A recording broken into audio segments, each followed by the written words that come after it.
Okay, so the screen is visible to everybody, I should think. All right. Our title today is to rethink, reimagine, redesign, looking at sustainable business model of the future. Okay. We start by giving an outline of what to expect for this morning's talk. And I have a little short story, no, well, short story, a little line that I borrowed actually, a quote. Um, Nothing remains static, only the rocks live forever. And this quote came about from something that I watched on telly a long time back. It's about um, this Red Indian chief telling his young son about the environment that he lives in and what are the things to look out for and to note. So he tells the young kid, you know, the river is always flowing with water, the wind blows continuously, the leaves, the plants, and all that change season to season, but only the rocks live forever. So this is a metaphor that I have borrowed from this clip. Basically, just to ask, if you were to imagine a little bit now, um, what are the rocks in your organization? What do I mean by that? When I ask, what are the rocks in your organization? What are the things that don't change? What are the things that hold strong and not sway like the leaves of a tree or like the wind blows or like the river flows? Essentially, what we're looking for are things that ground and root the organization. And effectively, I think what is important is to understand what are the core values of the organization, as well as what is the vision of the company. And these are very key with regards to developing a sustainable business, because you really need to know this. And when we talk about a sustainable business, for example, we're talking about building companies to last. And how many companies do we know of that lasted 50 years, 100 years? Not that many. And how do we distinguish these companies from a whole lot of others that we see around all around us? So essentially, the features of a sustainable business in that sense, um, basically, they have got two components, which we'd like to just call them a stable core and a disruptive edge. Okay. Now, a stable core refers to the core business activity, okay, where it is firmly rooted, established, and it is the life of the company moving on and on. But businesses cannot remain static forever, isn't it? And this is where then all these sustainable business, sorry, not the sustainable business, all these stable core businesses, they will have to then exploit or look out to exploit opportunities. On the other hand, I mean, it can't be just business as usual, looking at the same old business day in, day out for 30 years, 50 years, 100 years, that sort of thing. There are obviously a lot of other opportunities as well that are outside. And how do we sift through and search for all these other new opportunities? These are what we call the disruptive ages. And for the disruptive age, what we need to be looking at are these exploratory opportunities out there that we have to go and sift out. Okay, so reimagining the world. Okay, basically reimagining the world here. Before we go further, I think we've got to start looking at where we are today. Where we are today, if you don't already know, everybody knows this. COVID-19 has been with us for the last 2 years now, coming up very closely. And it's a once in a century event, as they say. Okay. Now, a once in a century event means that it's something that was not anticipated. And however, if we have a strong core operation, um, we will be able to withstand these shocks better. And this underscores Galing.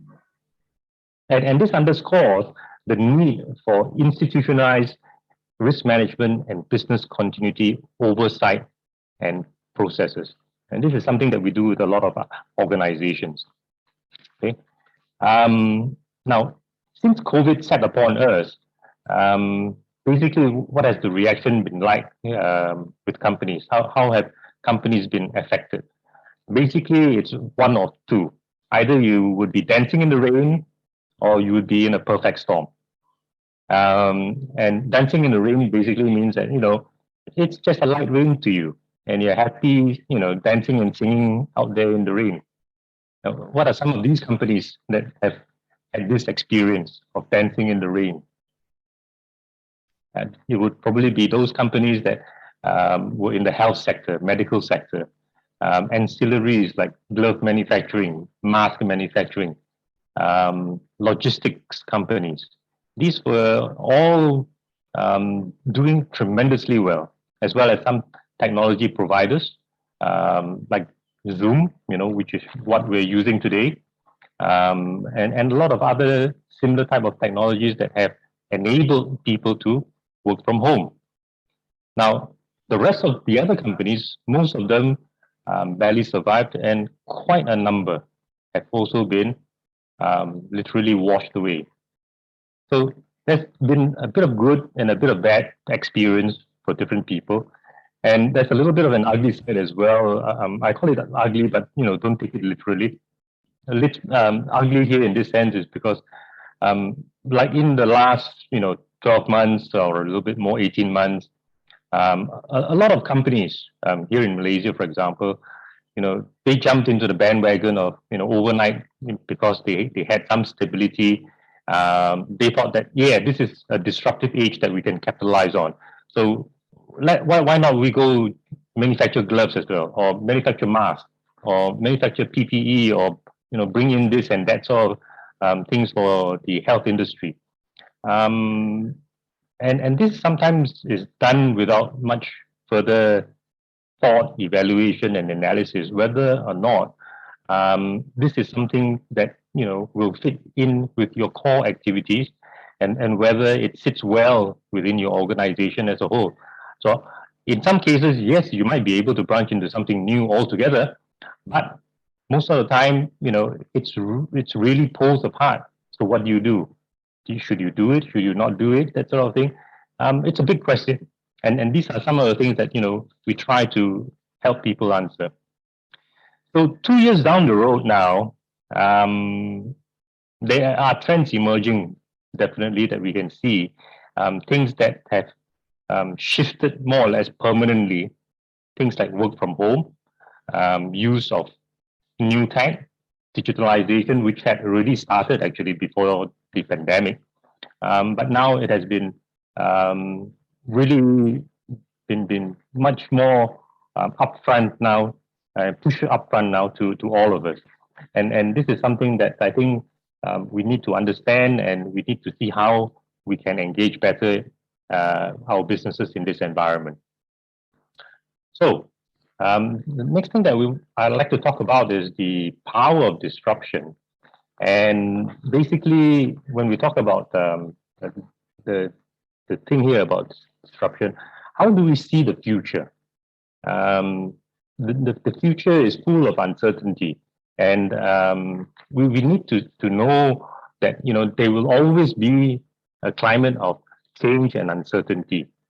So, should we allow ourselves to be put in a position like in the last 2 years when we had to face something that was totally unexpected, unanticipated?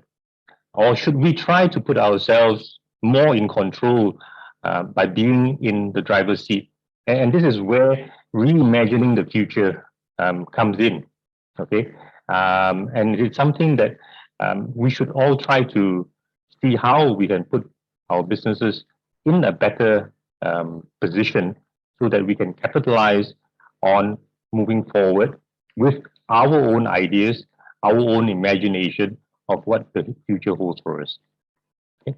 Now, we're going to be asking questions like this. Whose job is it to imagine, to come up with ideas for organization? Is it the CEO? Is it the board? Or is it the senior management team? Right? Now, if you think about it, a lot of good ideas actually come from the shop floor, people on the ground, people who are actually operating your system, selling your services, selling your products. They are the people who know best what's going on because they are in touch with the environment, the marketplace. So actually, most of the good ideas do come from there.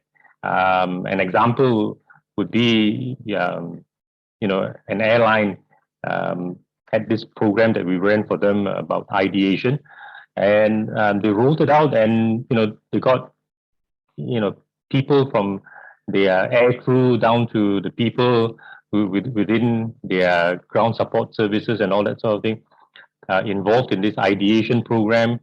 And basically, what happens was that somebody came up, one of the air crew, I think, they came up with the idea. Why not we relook at the services we provide in business class, the menu that we serve, the meals that we serve. If we maybe altered it a little bit, took away some of this, take away some of that, how would it affect the passengers? How would it impact our bottom line? And lo and behold, one of the ideas did take root. The company actually saved tens of millions of dollars just by tweaking the business class menu. So these are the things that sometimes we think that only the people at the top, meaning to say that the senior executives and the chief executive officer, they are the ones who come up with all these brilliant ideas. But no, not quite. Okay. So we need to know how to evaluate ideas. We need to know how to align ideas with existing vision and mission. And this is what we do to help organizations, basically. We help organizations to solidify their strategies by provoking thought through management retreats, challenging ideas, and giving insights. Okay. So in redesigning business, these 6 characters here should be familiar to you, isn't it? Now, these are our James Bond characters, of course. But what do we see? We actually have only one Bond. There's only one James Bond, but we have got 6 different actors. So there is a need for us to refresh and always keep up to date our strategy, our goals, that sort of thing. And it's important. It's important that we redesign. We redesign our corporate strategies and objectives every so often. Okay. Now, the important thing here to note is that what we want to focus on is always to be able to strengthen the core and to be able to develop a disruptive edge. Now, what do we mean by strengthening the core? So strengthening the core here actually just refers to having a strong leadership team and a purposeful corporate vision. Okay, and a disruptive edge can come about through maybe engaging with more experts in different fields. It doesn't matter what they are in, but you just want ideas. And these people can either be engaged on a part-time basis within your organizations, or you can probably work in collaboration with institutions of higher learning, maybe, or there are some companies, they could be startups and all that sort of thing who just need some seed investment money for them to grow ideas, things like that. Or internally within an organization, you could maybe look at changing the workflow, getting people to have interchanging roles within the organization, and that usually helps to fertilize ideas to get you some fruitful ideas at the end of the day. Okay. Now, so what are the things that we want at the end of the day is to have a set of desired outcomes. And the desired outcomes would first require certain inputs. Okay, so three areas to focus on are the why, what, and how, which is what you see on the left-hand side of this table. And what do they serve? The why basically will tell you what is the purpose, why the company, why your organization exists. It should also describe the vision of your organization. Okay. Now, in terms of what is, it refers to what you need to do. This is your company strategy towards achieving your corporate mission. And the how is basically the means of, how you do things is your people, it's your culture.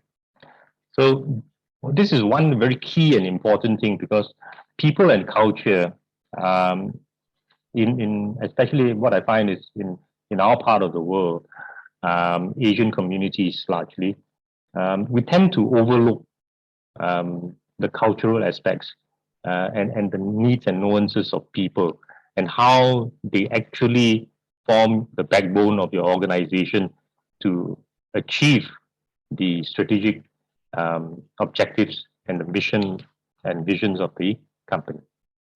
Okay. So just to bear in mind, we're talking about outcomes here. Always at the end, always keep the end in mind. Begin with the end in mind. In whatever you do, try and have a view of what it is that you want from this. Then we go through the processes of aligning your values to mission, focusing on values that drive desired behaviors. And then basically, when we talk about values and behavior, this essentially is the culture of the organization. And we talk about what does the culture of the organization do. It helps to drive action so that we achieve our strategy. And if we achieve our strategy, we get our results, and that is our vision. Okay, so I'll just like to stop here, and I will pass the session to continue by my colleague Azam, who will share ideas with you about the strategic models and tools that can be effectively used in what I've just covered. Okay, thank you. Azam, over to you. Right, thank you, Lam. So I'll just share my slides quickly. Yeah.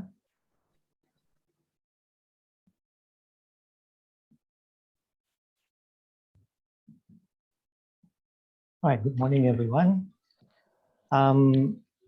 What I will do is I will just take you through context of resilient organizations. We won't go into too much detail, but we've taken some cues from the ICDM 2022 ASEAN Board Trends research that ICDM had done. And it shows that directors are concerned about business model, governance, talents, culture for the future. Yeah. And in terms of the top 5 trends, we will be looking at 2 of these, which are innovation and transformation, as well as oversight capabilities in risk and sustainability. Now, these 2 are extremely closely related, and I'll show you why. So to become a resilient organization, just put ourselves on the same page. To be resilient means to be able to withstand uncertainties. These would include technological advancements, political changes, socio-economic, cultural changes, yeah, things like that. So in enterprise risk management, these are issues, and it also the ability to withstand big shocks, events, or incidents. So COVID-19 would be one of these, yeah. And in order to become resilient, an organization needs to be ambidextrous. It needs to be able to simultaneously manage a continuum called the explore-exploit continuum. Now, this continuum pulls in opposite directions, and they are antagonistic. And to be able to manage this under one roof is itself a challenge. But contextually, this is what needs to be done. Now, how organizations do this, we can cover it a little bit later, yeah? So resilient companies, they are able to manage strategy at portfolio level. I'll explain what this means in a sec. They're also able to compete on business model patterns, not only products, services, technology, but business model patterns, and they capitalize on innovation culture. So these are the three things we will cover in order to become resilient. And like Nadia mentioned in the opening, this cannot happen overnight. So looking at the portfolio level, exploit and explore, pulling in different directions. So exploit would be to exploit our current businesses, the value propositions of products and services to try and maximize the returns from these. But in the process of doing that, we must be very mindful about the threat of disruption or the death of the revenue stream. So what we need to do is, this is where enterprise risk management comes in, and business models also comes in order to extend the life of the revenue stream, as well as to make certain changes that may be required. So is to exploit the current core business, as Lam had mentioned earlier. On the other hand, we've got the explore along the continuum, and this relates to having a portfolio of innovation projects, new business models, value propositions, products and services. And in terms of how these are measured in terms of the expected return, as well as the innovation risk of failure. Yeah. So given that these are looking at the portfolio level, we need to look at two opposing components of the portfolio. One is to maximize from the current core business. The other one is to come up with new ideas, new value propositions, so that we will be more future ready. So I've asked this question and just think about it. For your organization, how much time do you spend on the explore? So just reflect, is it 10%, or how much time does the CEO of your company spend on the explore? 20%, 30%? Yeah, okay. So I'll share with you some research. So this is, for example, if we were to invest in 250 projects, let's say of 100,000 ringgit each, how many of these would fail? How many would find some success? And how many would become new engine of growth? Now, this was not the local statistics, but based on the US statistics. But locally, apparently, we are trending towards that as well. 2/3 would fail. 1/3 would find some success, and we would find one great idea. It may be 2 or maybe 3, but this is the kind of ratios we're looking at. Yeah. Doesn't mean that every organization needs to have 250 projects going on. Let's say we are an SME and we have 10 projects going on. Doesn't have to be 100,000 ringgit. Statistically, 6 should succeed or should fail. 3 will find some success, and 1 may become a new engine of growth. Now, even though we may not be as significant as the earlier one, but it becomes a new business model moving forward. So the question would be, how much time do we spend on explore? So we need to be able to differentiate these two, and therefore run in multiple speeds, one to explore and one to exploit. Okay. So the thing is, mindset-wise, we cannot pick the winner without investing in the losers. So if we look at, for example, AirAsia, the number of iterations that had to be done before it actually took off. that gives us an idea that there's a lot of things that need to happen in the explore continuum before a great idea can come about.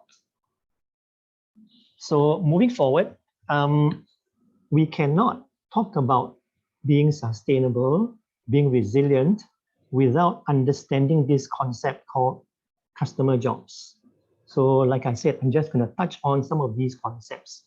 Now, this is a very important concept because life is too short to build something nobody wants. You may build the best product in the world with all the bells and whistles, but if nobody wants it, it's not going to be of any use. So conventional marketing focuses on market demographics and product attributes, but jobs theory covers functional, social, emotional dimensions for customers' choices. So I'll explain that in a short while here. And the thing is, people don't simply buy products or services. They pull them in to do a job they're trying to get done. For example, people don't want to buy a quarter-inch drill. They want a quarter-inch hole. So that is something we need to bear in mind. Yeah? So it's not about the products or services per se, but it's about the jobs to be done. And Peter Drucker, one of the management gurus, had mentioned that the customer rarely buys what the company thinks it is selling them, because the customer may have a different perspective on why they are purchasing the product from you. And this understanding of the jobs theory opens a world of innovation possibilities. And I'd like to share with you a canvas which is used to do this by Strategizer. It is called the value proposition canvas. There are two sides. One side looks at the customer jobs. So this is where the jobs theory comes in. And then we have pains and gains. And this will need to be clarified before we design our products and services. And this process can be very, very involved. So we need to ask the question, what job is the customer trying to do that caused him or her to hire your product or service? And if it's not this product, what else would he or she hire to do the job?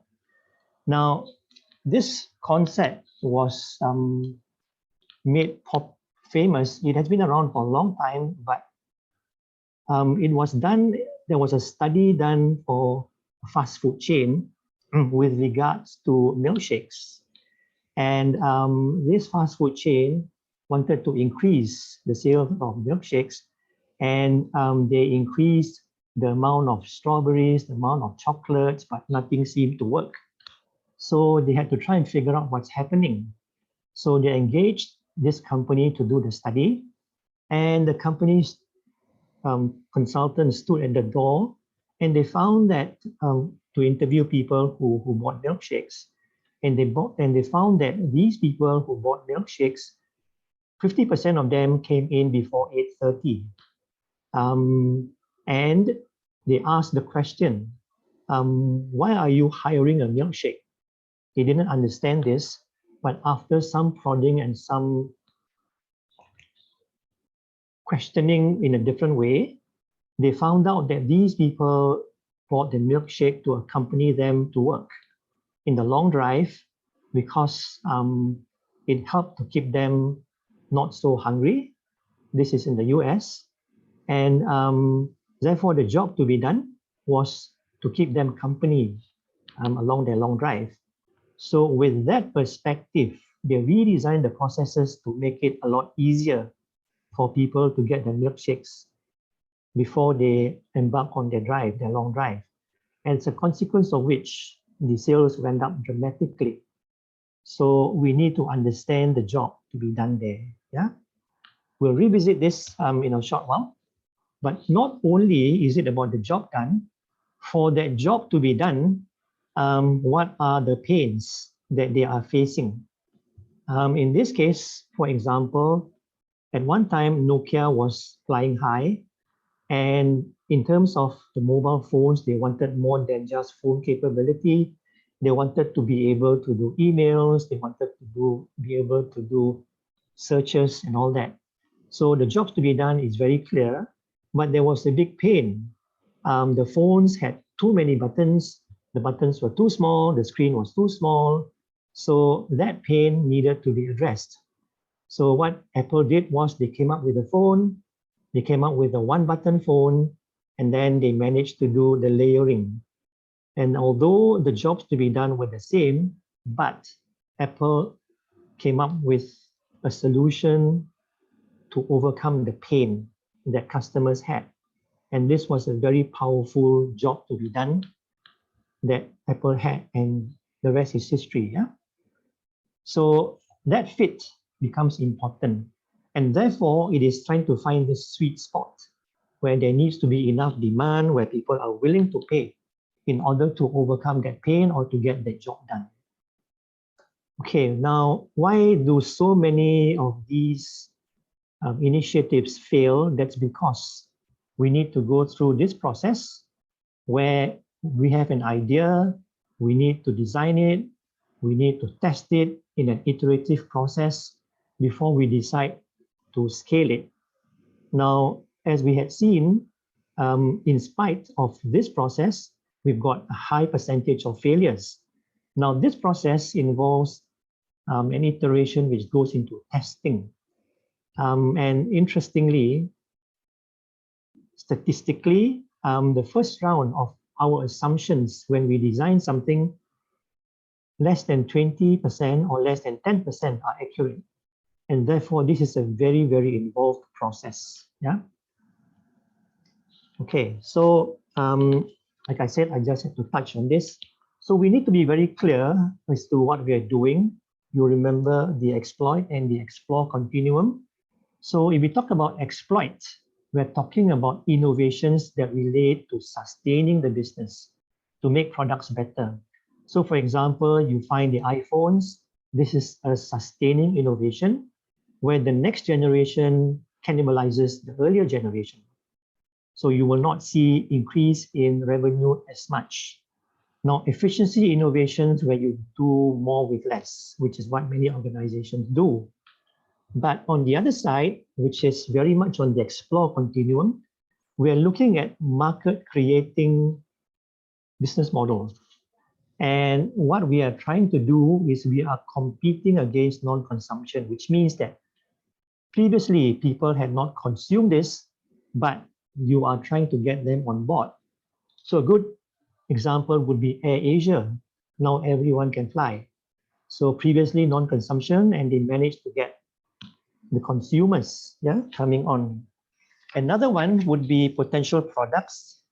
And this is interesting because with COVID, we find that many things have come to the fore which never really were deemed to be terribly important. But things like now you have buzzwords like zero UI. So zero user interface. People do not want to touch anything. Yeah. Things like haptics. You'll be able to do something without touching it, but to be able to feel it. So these are all potential products and services that you need to figure out. So we need to be very clear which type of innovation we are going after, because for the left side, for example, we need to understand that the pace of technological process outpaces the performance that customers can utilize or absorb. So for example, in our mobile phones, what percentage of the mobile phone capabilities do we use? So there's a lot more that can be done. And therefore, this is one way that we can try and figure out the opportunities that our organization may have moving forward. Yeah.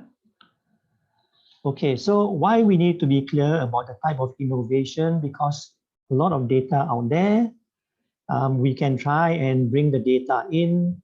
We need to process, query, analytics, and do visualization.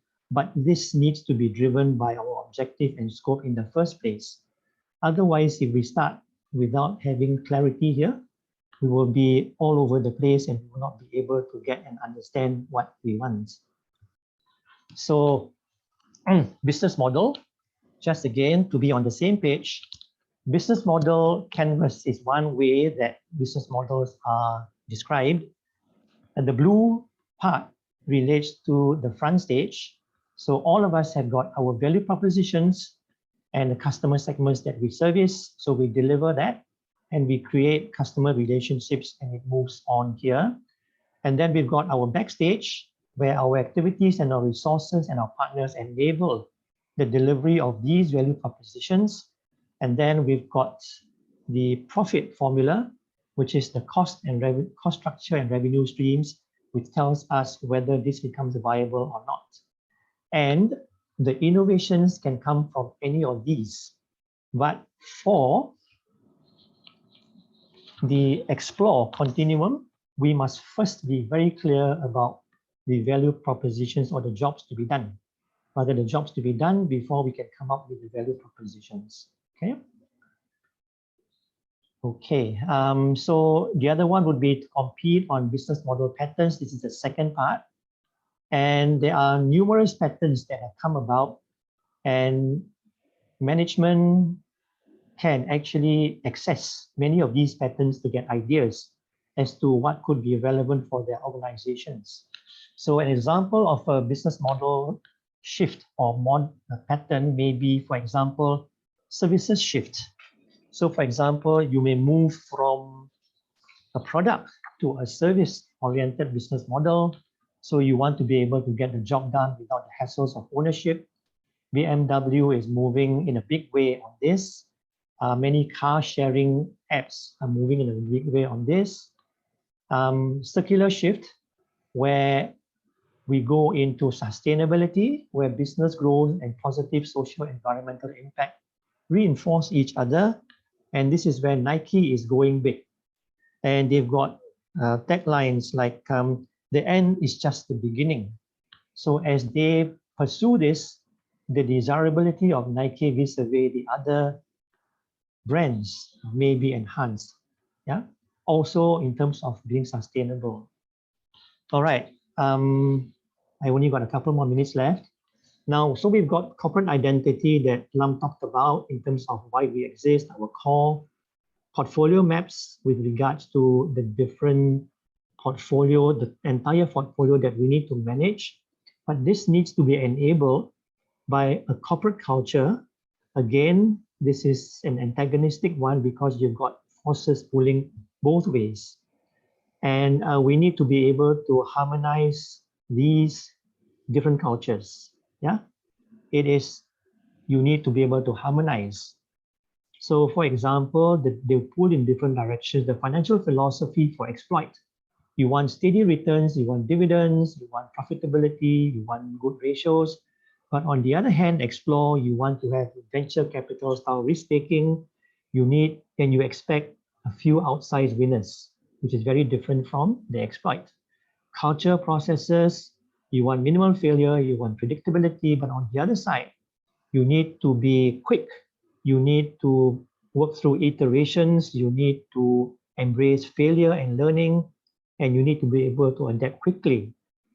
People and skills, you need explorers for the explore, and here you need managers who are good at execution, planning, and organization.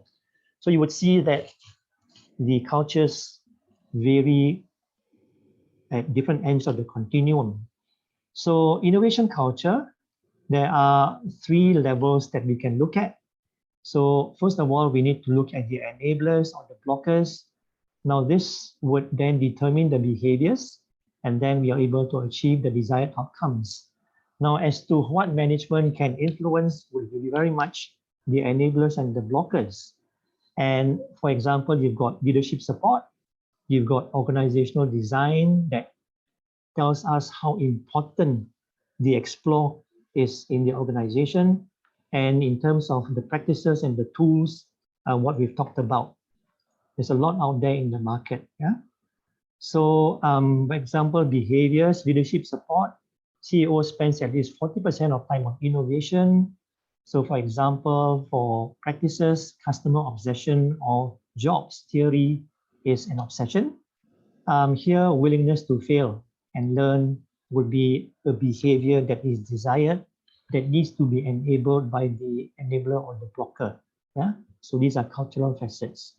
So as a next step, we would usually suggest to organizations that they should do an innovation culture assessment. So for example, leadership support, we may be able to rate for portfolio management. Remember the three: portfolio management, business models. Yeah, we can rate the management if number one, if they mainly focus on improving core business, but 5 if they're eager to pioneer and invest in innovation pipelines, for example. So this would give us an idea of the readiness of the organization or the stage at which the organization is pursuing the explore side of the continuum. Okay. So that's what I have to share. It is very quick, just touch points of what you need to have in order to become a resilient organization. Yeah. So I will stop the sharing now. If there are any questions, we can take them after this. I will hand back over to Lam to take you through just the final 2 slides. Okay. So Lam, please go ahead.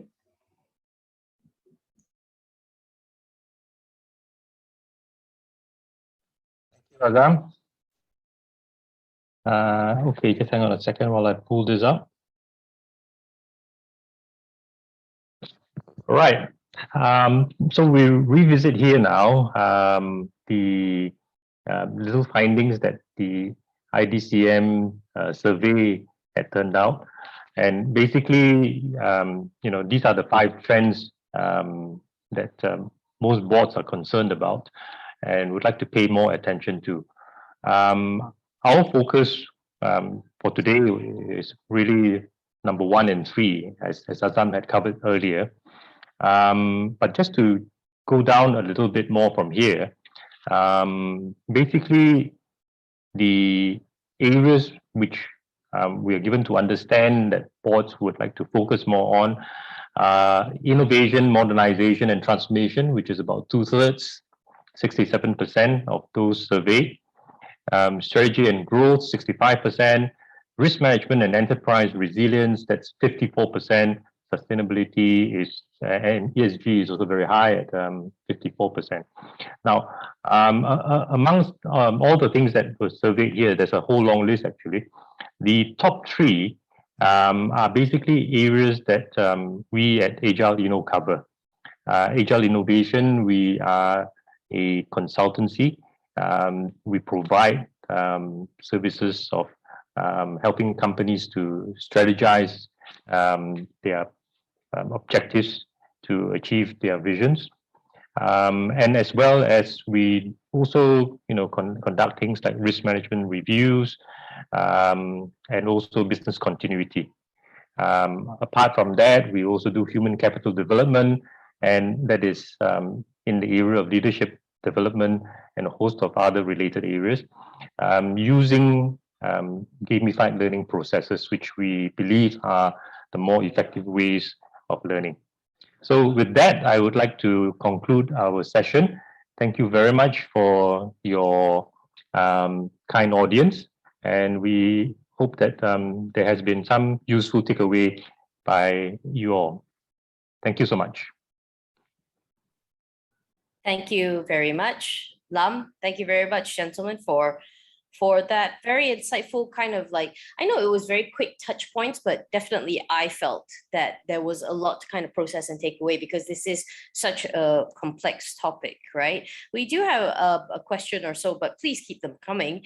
But I do have one, right, for both of you about we talked about this whole sorry about that. Sorry. Yeah, we've been having issues with that echo. We talked about this whole sort of trying to make people understand in terms of corporate culture, right? Because the big problem that we brought up was that sometimes new things scare people and they want to keep doing the stuff that they know sort of made the money. So corporate culture wise, can you give some examples of how companies actually overcame this hostility to new ideas? Sorry about that.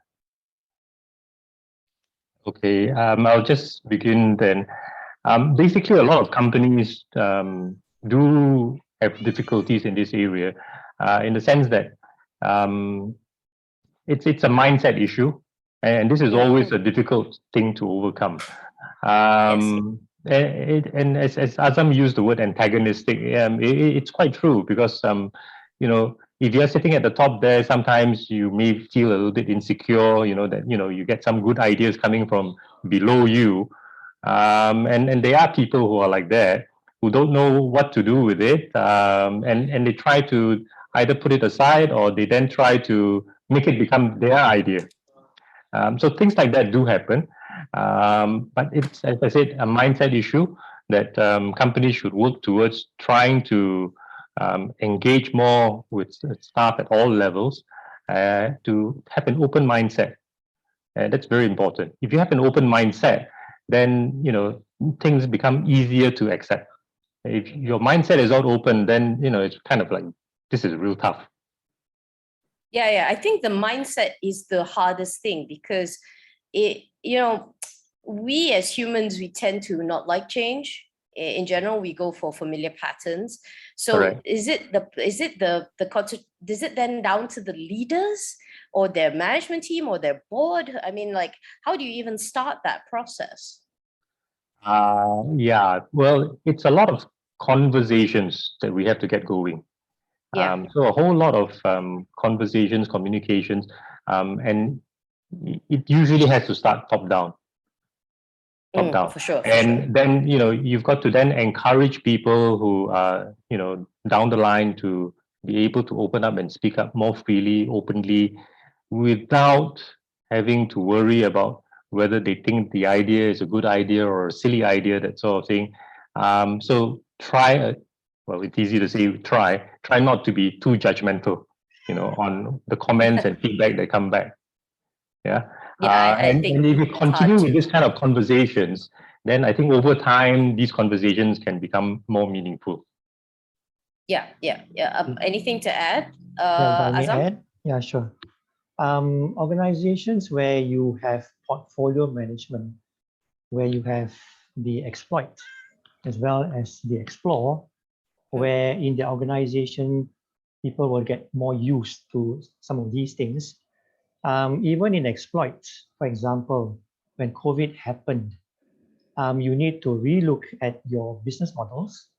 And for example, things like going online. If the enterprise risk management process had gone through, they would have identified these to be some of the issues, not only ERM, but also BCM. So these conversations from these various projects can be used to prepare the people on the ground. So for example, we are currently doing maturity evaluation of an ERM program in an organization, and the results are being shared. What can go wrong, by how much, and then people are encouraged to talk about what really can go wrong. And one of the signs of a mature ERM program is where everybody on the ground shares and is prepared for any eventuality. So as the organization comes up with some of these things that need to be done, people are a bit more prepared. They will never be completely prepared. But No, having of course said not. that, for organizations where you have both exploit and exploit, this becomes a lot easier. Yeah, because people sorry. Yeah, no. So continue on. Sorry. Yeah, because people will be rewarded for coming up with things, and you will not be penalized for failure in the explore.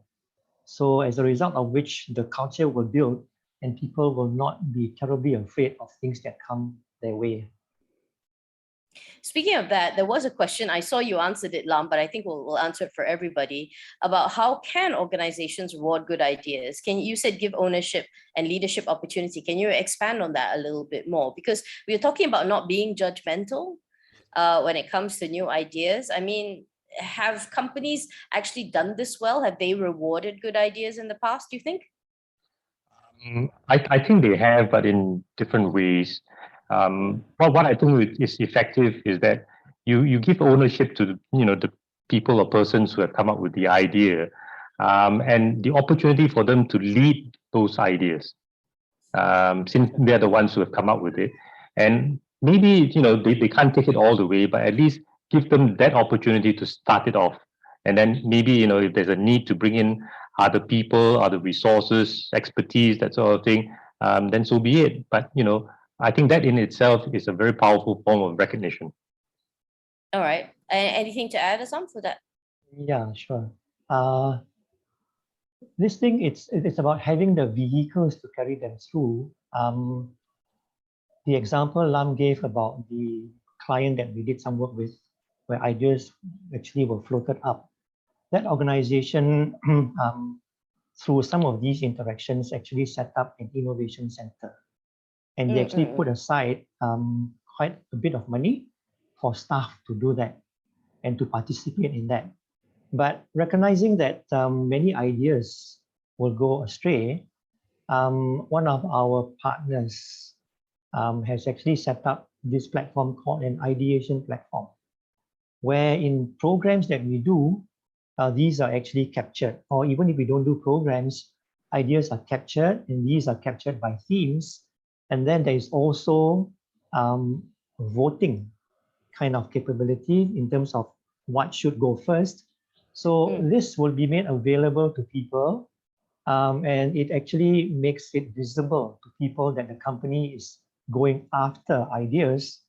Some of these, like Lam shared, would be cost related, but recognizing that there's a collective genius in all organizations, the ability to capture this, which is why the platform was developed by our partner, who is a performance psychologist, becomes extremely important. And organizations that have that, periodically, they can call this up or every month and then look at this, and then they can rate, and then management can decide which of these should be pursued. Yeah, so therefore the vehicles are extremely important. Actually, that actually fits very nicely into a question that Lu Jiali has about how many percentage of a company's resources and frequency do you reckon is prudent enough to budget/focus on initiative? Because you don't want to give away the farm. You don't want to exactly completely, dump everything into your milkshake, so to speak. So how much do you think is good enough? Because you don't want to stifle it either by not giving it enough room to breathe either, right, gentlemen? Yeah, that's correct. So the people who are involved in the exploits, their focus will be very much on efficiency, on effectiveness, on trying to extend the S-curves. Also, for example, if we talk about Nespresso, they had enjoyed a very, very long and profitable journey for Nestle. But when the patents expired in about 2 years ago, they had suffered a little bit. But management, because they were managing at portfolio level, they actually went out to buy Starbucks. They went to find other channels. So in that sense, they were able to support the Nespresso business model. So people in that part of it, they need to think about how they can extend the life and profitability of the revenue streams that they have. But having said that, I agree that, well, based on the studies, we talked about 40% of your CEO needs to be on the explore. But for people in the exploit, you cannot expect as much from them as that. But you need to be able to have some of these innovation moments. So, which is why we think if you have the innovation platform, you have these moments. It's quite amazing because when we use gamification to do programs, the ideas that came up are tremendous. Just simple example. We know Woolworths in Australia. Yes. So they came up with this challenge called the 1 cent challenge because they were trying to address a certain cost related to pallet handling. So they gave this challenge to people in the warehouses, and they themselves came up with ideas. And over a period of 2 years, they actually reduced it from 72 cents to 38 cents just through their own ideas. And because they are so motivated, because they could see the results on the wall. So it's a whole hybrid of different things that you need to do. But people, end of the day, the fundamental thing is WIIFM. What's in it for me? We need to get down to that. Yeah. Yeah, sure. So that would be the answer, I think. What do you think, Lam? Well, I think the question asks for a magical number as to how much to set aside as a percentage. And really, I don't think there is any magical number. I mean, you're not wrong if you put 10%, you're not wrong if you put 30%. My answer would be put whatever you think you can afford. Okay. Like any good budgeting trick, right? Yeah. Let's start with that. Yeah. Let's start with that. Yeah. Okay. Yeah. Adlina Hasni has this question about how can independent non-exec directors contribute towards redesigning a business model without being seen as intermeddling with the management of the company? I think this is an eternal question that boards have. How much can I influence without making it seem that I want to be antagonistic with management? Because boards will drive your future vision. They are your bigger picture guys. That's why they're there. Yeah. But management will turn around and says, you guys are not on the ground. You are not facing, my disgruntled employees. So how do you sort of strike that balance? And it's back now to relationships, right? Relationships that you foster within. Yeah, it's a bit of a tricky thing. I mean, definitely, as a non-exec or independent board member, you don't want to come across as overbearing in that sense. But it is within your ambit to find out and to know more. And of course, if you have something to share, I think that should be welcomed by the board, and take it openly to see, what kind of value add that you can put into those ideas. But really, if you are talking about driving, what you call ideas through, then that is a bit of a challenge because you do not have the executive powers to do that. And again, if you remember, the roles of non-exec board members more clearly, you're there really more to provide oversight and not to actually run the business. Azam, you agree? I agree in terms of running it, but I think in terms of influencing it, for example, even a conversation talking about the explore and exploit, the future readiness, sustainability. Because, for example, one of the strategies will be the circular strategy, which will be instead of produce, buy, throw, you want to go into circular strategy. Maybe that could be one of the triggers that may be able to get that conversation going. What else can our company do along those lines? Because sustainability after the recent conferences may be something that we can explore. So just have a foot in, try and influence the thinking, and from there, I think we can move. That's my point. Understood. One final question before we wrap up is about technology itself and how fast it changes, which of course we've all touched on. But what should directors do when technology is faster than the law? Because usually we look to law, we look to guidance. There's no point implementing a strategy if 2 months later the government decides that it's not for you. So should directors do when technology is faster than the law? Just keep themselves up to date, keep themselves in tune with management, or just be flexible? Well, so whatever you change on a dime, you are all prepared for it. Yeah, I would say this is a happy problem. In the sense that, definitely you want to be ahead of the curve where everyone else is concerned. So you try to then, come up with your ideas of how things should be done.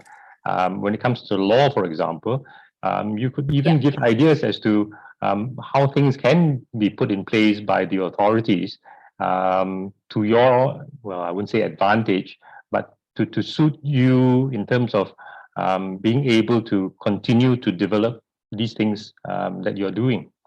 So the other thing would be, I think, when the questions come up from the authorities, don't run away from them. Take the opportunity to engage them find out more about their concerns, where it is that they're coming from and what you can do to alleviate some of those concerns. Okay. Azab, any words on it? I tend to agree, except that staying ahead of the curve is always a challenge. And for your organization, we need to be mindful, because sometimes we intend to stay ahead of the curve for the sake of staying ahead of the curve. Whereas we should be looking at it in terms of our value propositions, the jobs to be done, and therefore the entire business model context. I mean, if we had more time, we can go into organizations where the business model shift was more towards a lower technology solution as opposed to a higher technology solution, as a consequence of which the profitability ratio was improved tremendously.